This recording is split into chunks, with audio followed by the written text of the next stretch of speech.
एक डायरेक्शन का सवाल दिया गया है। ये सवाल वैसे पूछा गया है एसएससी के सीएचएसएल के एग्जाम में 2012 में पूछा गया था। वैसे पूछे जाते हैं, चाहे रेलवे का एग्जाम की तैयारी कीजिए, चाहे एसएससी कीजिए, चाहे किसी भी स्टेट की तैयारी कर लीजिए, उसमें यह सवाल आपका डायरेक्शन का देता है। तो इसमें देखिएगा, जब भी आपको डायरेक्शन का सवाल देता है तो पहले आप क्या कीजिएगा, डायरेक्शन का आरेख खींच जरूर लीजिएगा, ताकि आपको सवाल जो होगा उसे सॉल्व करने में आसानी होगी।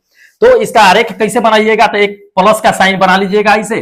अब उसके ऊपर में आप क्या कीजिएगा कि उत्तर डायरेक्शन को इंडिकेट कीजिएगा। नीचे जो होगा ये मेरा दक्षिण होगा, इधर आइएगा तब पश्चिम हो जाएगा, और इधर आइएगा तब पूरब हो जाएगा। ठीक है, यहां सेंटर हो गया।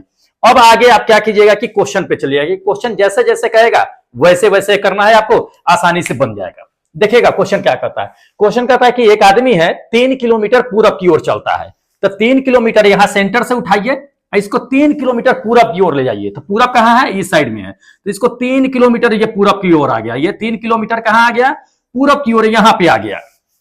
अब आगे देखिएगा, आगे ये कहता है कि दक्षिण की ओर मुड़ता है, 4 किलोमीटर चलता है। दक्षिण किधर है भाई, दक्षिण इधर है, इसको मुड़ा दीजिए 4 किलोमीटर तक के। तो ये 4 किलोमीटर तक के चलता है दक्षिण मुड़ करके, यहां पे आ गया। अब आगे देखिएगा, आगे कहता है कि आरंभिक स्थल से, आरंभिक मतलब जहां से चलना शुरू किया था, तो चलना तो शुरू यहीं से किया था, तो इसी स्थल से कहता है कि ये कितनी दूरी होगी इसकी। तो इसकी दूरी हमको क्या करना है कि निकालना है, यहां से इसकी दूरी कितनी होगी ये निकालना है। तो आप देखिएगा, तो ये आपका क्या है कि 90 डिग्री का एंगल बनेगा एक त्रिभुज, और जिस त्रिभुज में 90 डिग्री का एंगल बनता है वो समकोण त्रिभुज होता है। उसमें ये चीजें ध्यान रखिएगा कि आपका जो ये होगा ये लंब हो जाएगा, और ये मेरा क्या होगा कि आधार हो जाएगा, और ये मेरा क्या होगा कि कर्ण निकालना पड़ेगा, ये कर्ण। तो आप पाइथागोरस थ्योरम पढ़े हैं, उसी पे निकालिएगा। तो उस पे अगर चलिएगा तो क्या होता है, कर्ण अगर आपको निकालना है तो कर्ण इक्वल टू क्या होता है कि लंब का स्क्वायर प्लस क्या होता है कि आधार का स्क्वायर, यही होता है। अंडर रूट कीजिए, लंब का मान रख लीजिए 4, 4 का स्क्वायर हो गया, प्लस ये है 3 रख लीजिए, 3 का स्क्वायर हो गया।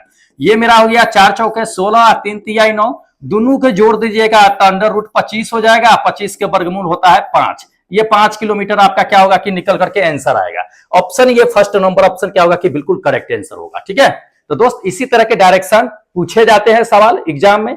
तो इसी तरह के क्वेश्चन को देखने के लिए चैनल को सब्सक्राइब कीजिएगा, पेज को जरूर फॉलो कीजिएगा।